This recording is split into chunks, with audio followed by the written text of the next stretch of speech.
What's up? Welcome to the Refresh Cast. I'm Aaron Sawyer. And I'm Matt Michaels. Today we're talking about God, dog.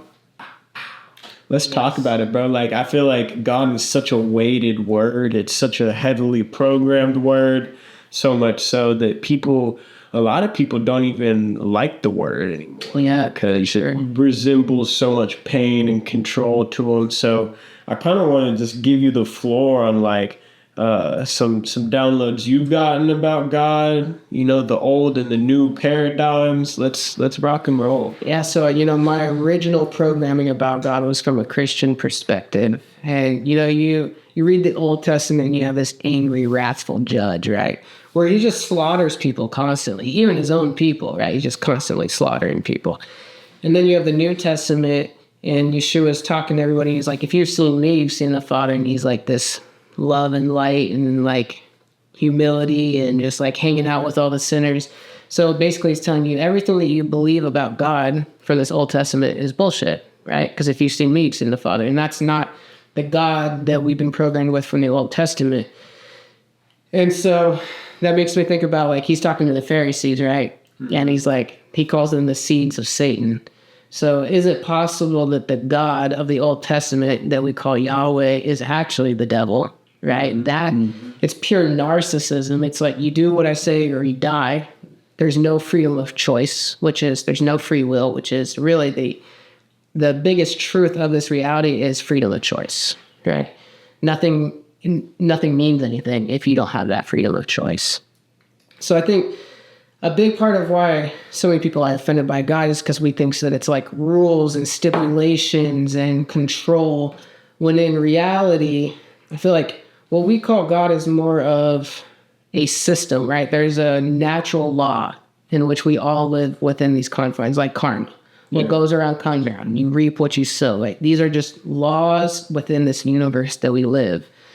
And so another, as we were talking about earlier, God is generation, operation, and destruction, right? It's birth, it's life, and it's death. And all things within this universe and this construct lives by that cycle, right? Even the seasons live by that cycle. Everything is generation, operation, destruction. Damn. So, like, how has your view of God evolved? What was that journey like? Like, I know for me, I was heavily programmed into the Baptist Christian religion. And then my mom had thyroid cancer, and I was like hardcore atheist. I was like, God's not real. If he was, why would he cause us suffering? And then I took a bunch of shrooms and was like, oh, God just like picked me up by the shirt and was like, motherfucker, you will fuck it up. Yeah. So, like, what was your journey to finding God, the God you know now? Totally. The God you knew then. So, actually pretty similar, that grew up in the Christian perspective and really always praying to God to save me and afraid of going to hell, and went to Christian schools too, so I was getting it constantly, right? And then I did the same thing where I just rebelled and was like, fuck all this, fuck God, doesn't exist, and just like, the human trash can thing, just like escapism altogether. But a little bit of me always had that spiritual insight to know there's something other than myself.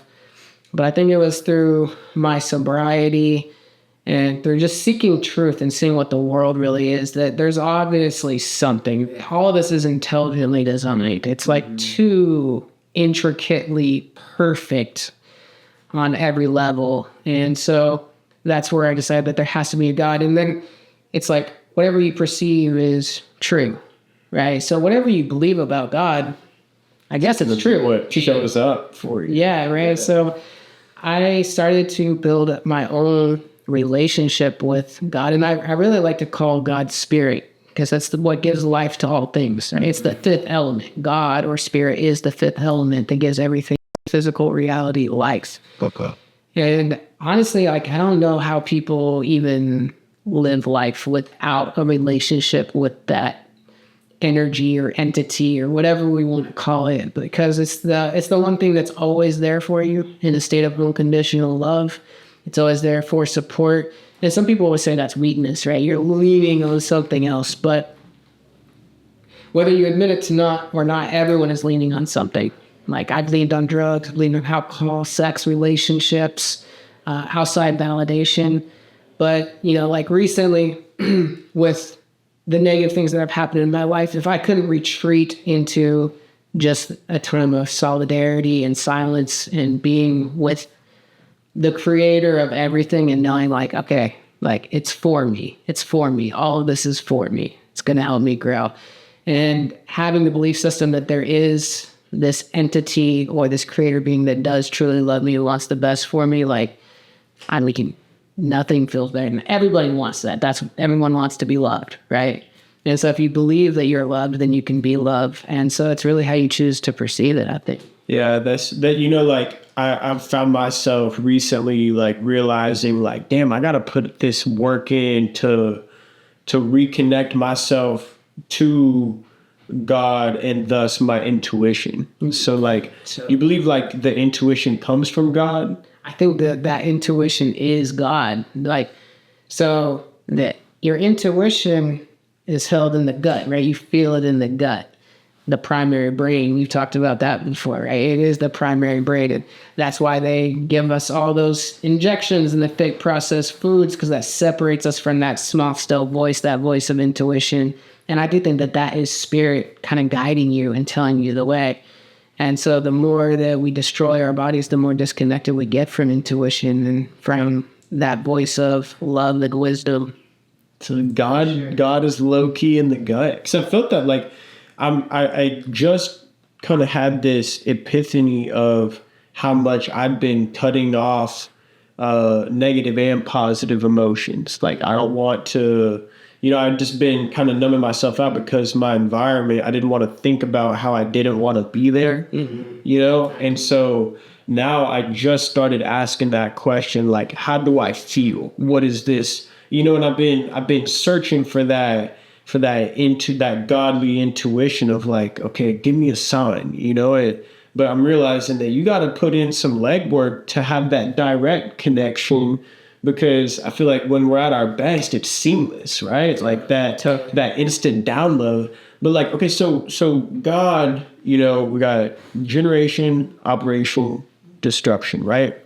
Let's talk about like the generation of God and the source energy, because I feel like people have, it's one thing you see like a lot of people like demystifying the Christian stuff, but like that's one level to it. I was like, oh, you really think God is a man in the sky? Haha, you're a loser, right? Okay, well, once you break that spell, then where the fuck are you? Like I for one believe that God is like the 0 point of the source of all consciousness in that source field.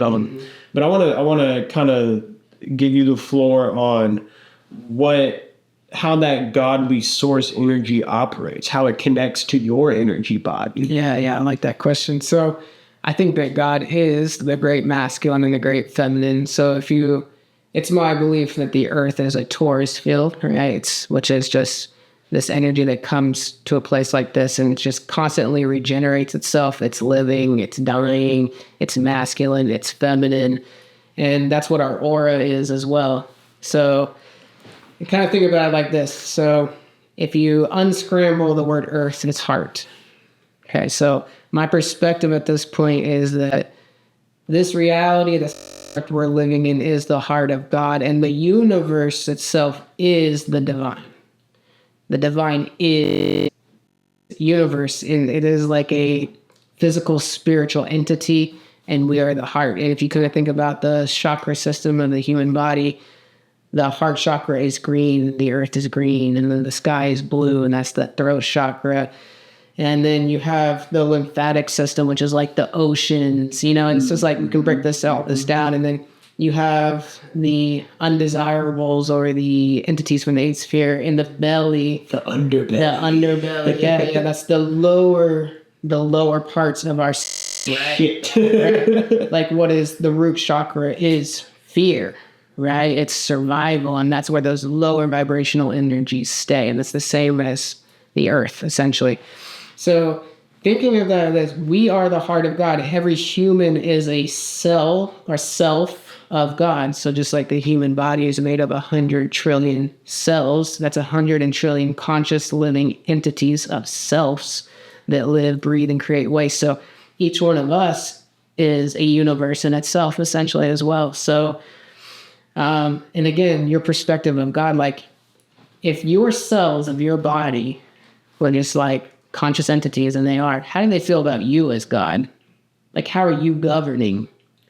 Damn, bro. Think about chew on that for a minute. Like your cells might low key think that you're a wrathful god. Yeah, totally. You're drinking fucking ocean spray or whatever, and they're like, "No, it's a great flood." Totally. It's like, why You're like- tequila, son of a bitch, and just like, drank me down again. it's crazy to think about, right? Just chugging poison to kill all your cells. So, I see a lot of people think that they are a god, or like how do you kind of decipher, how do you, discern your connection to God, to becoming a god, to having a God complex? Because I've heard that if you really believe you're a god, well, now you got to start moving like it, right? And that's not very easy to do. And a lot of people, especially in this new age sort of world, which I believe a lot of it is accidentally Luciferian, like they believe they are their own gods. Yeah, it's just as a different end of the spectrum of Luciferianism is the Christian shit, where they're like, God's gonna burn you in hell for touching your own penis, and then I'm like, oh man, my dick is bad. my tree trunk of the earth is fucking bad. And then you got the New Agers who are like, yo, I am God, and so anything that I say goes. So that will. Yeah. So what's your perspective on becoming a god, God creating gods? Like that's just a lot to unpack there, but I'm very interested in your perspective. Well, I kind of like to think about it as, okay, so if I'm made of 100 trillion cells, is each cell Matt? Each one of my cells, is it Matt? Great question. It's a part of Matt. Right? And the accumulation of all the cells equals Matt. So, like, I'm God in the sense that I'm part of God. I am a self of God. And you're a self of God. And all of us combined made God. So, that's kind of my perspective of that. But as far as, like, this idea of, like, becoming God, like, none of us, in my opinion, God is sovereignty, right? It is I don't want to say control, because control and sovereignty is different. Like, I don't believe that God governs what happens in this earth. I believe that everything is run by natural law, by universal law. And for every action, there's an opposite or equal reaction. What you reap, you sow. Like, there's all these laws that happen. So, like, we think, oh, God punished me for making this decision. Like, no, you just made a shitty decision, and then you're suffering the consequences of that, because that's natural law, right? So as far as, I think the idea is to become more like God. Well, what is more like God? By living in love. So I can be God if I can live in unconditional love, but if I can't live in unconditional love, then I'm not God.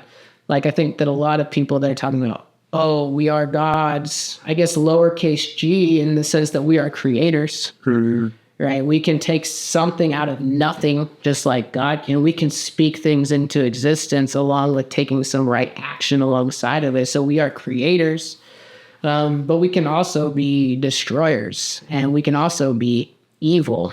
Love backwards is evil. So, like, you can't have one or the other. So if you're going to say that you're God, well, then you're also the devil. If you want to talk in those terms. So I think looking at it from the goal is basically what Yeshua showed us. The goal is to live in unconditional love and humility and service in others. And people can spit on you and beat you and crucify you, and you still offer them unconditional love and forgiveness. And I think that's what God is. Yeah. There's something perfect within the generation, the operation, and the destruction. The destruction is essential for the whole thing, So embracing the dark side of reality, I think, is essential, even though it's hard for sure. Yeah, yeah. How do you embrace the dark side of reality without becoming a total piece of shit? Because I'm like, oh, I'll embrace the dark side of reality, and then you end up getting got by these Luciferian forces. And again, some people might have a hang up around Lucifer, like, hey, well, Luciferian isn't totally all bad, and like, I wonder how do you accept the dark side but not become it? What does that practice look like for you? Well, so like if we want to look at what Luciferianism really is, it's the obsession with intellect, with knowledge. And it's intellect and knowledge over morality and love. It's just the pursuit of knowledge, which is neither good nor bad, but the obsession of it, like we can kind of see it in our modern world. It's this obsession with intellect has had us so disconnected from our spiritual selves and from nature. Just we're dissecting everything, but we're not really getting anything to gain out of it. But to answer your question, what was the question? Like how do you entertain the dark? How do you accept the dark side without becoming it? Okay, let me think about it. So, and what you said too, like the god of intellect, the Luciferian god of technology is Ahriman, and say that Ahriman is making his return in this age. Well, yeah. And We're living in those times. Yeah. And like that techno lord type shit where it's like, instead of just wrath and violence and evil people being tyrants with brute force, you're sort of caught into this technological psycho world, this trap of like everywhere you look. Like I wouldn't put it past where society's headed to where there's full-blown nudity on billboards or like public sacrifices when this shit pedophilia is going to be normalized. Yeah, I mean that's where we're headed for sure. And so it's like that accepting the darkness but not becoming it is like sometimes like just people have this misconception that unconditional love is soft all the time. Yeah, I don't think it's necessarily because I see that a lot too in the new age world of like, oh well, you just have to accept everything and everyone as they are. It's like, well, what about that junkie that just smacked that prostitute? Right. That's not, the unconditional love in somebody. It's like Jesus flipping tables or Yeshua flipping tables. It's like, out of love, I'm going to keep you from putting that needle in your arm. Out of love, I'm going to say, hey, that's not right. Out of love, I'm going to step up and defend this and fight for what I believe in. Yeah, like if you have a child that keeps doing something to hurt himself and you're like, it's all good, like just accept you for who you are, then you're not a good loving parent, right? Love wants to protect. Discipline is a part of love, and not discipline as in punishment, but discipline as in guiding people in the right direction. And I think that like all of us have the good nature and the evil nature within us, right? We all have the light wolf and the dark wolf, and it all depends which one that you feed. And kind of for me, accepting the evil. So I kind of think about this reality that we live in, and it's, for lack of a better word, it's stimulating that it seems like it's pre-scripted, right? So the evil in the world, we want to say the Rockefellers and the Rothschilds and the Bill Gates, like Fuck you, George Soros. George Soros. They are programs playing their role within this narrative that we're living in. And actually, we need them because they're offering and showing us an alternative way, and like the darkness that they bring to the table brings a lot of us to light, and it's always about that balance. So like I lived a lot of years in darkness. I was basically evil, right? I lived that way. I hated myself. I lived in hate, self-hatred. But I needed that to have the contrast of who I've become. And so it's accepting that dark side, and that doesn't mean I continue to live in it, but I accept that was a part of me. Yeah, and that's a great point, bro. Like maybe that awareness of, and I'm sure, for those who are, on that spiritual awakening process or are spiritually awakened, like you can feel your old self sort of rumble inside of you, or you have that awareness of like, oh, this is what the old me would do, but you're just staying in that awareness of, oh, this is the path, this is the negative path that I could go down, but through my loving awareness, I'm going to consciously choose the opposite. Yeah, bro. It's a great way to answer that question. Sometimes you got to work through it, like, because that's a very profound question. So I feel like the world, it has a lot of darkness to it, and to be in loving awareness of that darkness and not necessarily condemn it, but because it's like the only way for there are demons that can be relieved of their duties. Like people, if a on the metaphysical level, if a demon is shown this unconditional love, then maybe it's given that opportunity to ascend. Transmute it. Yeah, and it takes a very powerful person to do that. So I don't recommend you go out here trying to give demons unconditional love to try to help them ascend. But that's a real thing. Like the power of love is so expansive that it can completely shift or evaporate that which is evil. So in that same sense, the power of your love, the love that you're able to give, can transmute that evil energy. Yeah, I think that's totally relevant. And like, I'll actually kind of use that as I went away from Christianity, did everything that I did. And then the reason I went back to Christianity for a while was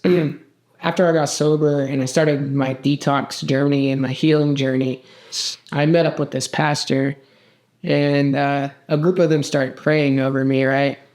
So they're showing me love, and they're praying in the name of Yeshua HaMashiach, which is the highest state of consciousness. Were they saying Yeshua HaMashiach? Yeah. Nice. And, got some good ones. And bro, like that spirit of suicide and darkness left that day, and I always feel like this entity was watching over me and with me all the time. And ever since that moment, it dissipated for me. That voice that always told me to kill myself was gone. And so that's what got me back into Christianity. But now looking back at it, it's like what you were just saying, that form of unconditional love, they're all putting that energy into me. And so the darkness has to go. And whatever Jesus is, whatever Yeshua is, it is that highest form of consciousness. It is that highest being. It is the truth. It is the love. I don't think necessarily in the way the Christians perceive it as far as like believing the story and that's what saves you, but like, it is what it is. I feel bad because like I know a lot of Christians with good hearts that were fed bad information. Right. Like it's not their fault. Some Roman dude in the early 1400s decided to completely rewrite the shit and take out the parts with the cool parts with the fucking giants and the dragons and twist these words and like I just really feel like information is power, and if you have bad information, you have bad power. And so what is kind of, because I don't think they're all down for the count and completely fucking, impossible to talk to. Some really just go by the book, and if you're not saying that Jesus is God, then they're not trying to listen to you. And my heart goes out to them because I've been in that position before, and that's a very difficult struggle to have internally of like, well, am I bad? Like, am I just born evil? Like, am I just completely fallen and unredeemable until I pray to white Jesus constantly? Or on the other end of the spectrum, it's like, Father, Son, Holy Ghost, I'm the special boy that God loves the most. Let's watch some porn. Like you can then, you can like people use that as a scapegoat to get away with crazy shit. But like, do you think it's possible to bridge that gap of a new understanding of? Because I mean, you see the Christian churches being hijacked by the New Age pedos. Oh, for sure. It's fucking madness out here, man. So like, how do you bridge that gap from maybe people knowing, okay, this old doctrine of Christianity doesn't work for me. I don't want to be in the orgy infested side of the New Age community. Like, how do you bridge that gap from old Christianity to a new connection with God, Spirit, and Yeshua? I love that question. And it's like, if you think about the teachings of Yeshua, right, I think that all the red words in the Bible are what matter the most, right? He is the one that gave us like the wisdom in general. And I think the Bible is full of wisdom. And if you live how the Bible teaches you to live, you're going to live the best quality life. And I think that reading the Bible is powerful. I think that it has a power within it. And I think that's probably true with any holy book. Anything that you're putting your time into reading is going to feed you on a spiritual level and help you develop, because that's the whole point of you reading the book. Yeah, not just reading, but studying. Right. Yeah. Actually learning what it is. And so I think that where people get lost, and myself included, is we get obsessed with the story and think the story is the most important part, but it's the lessons within the story. Like when Yeshua was teaching parables, was the point to was the parable the point, or was it the meaning within the parable? And it was the meaning within the parable. Like, what lessons do we have to learn from this? And what is the example that I'm supposed to be following from this information?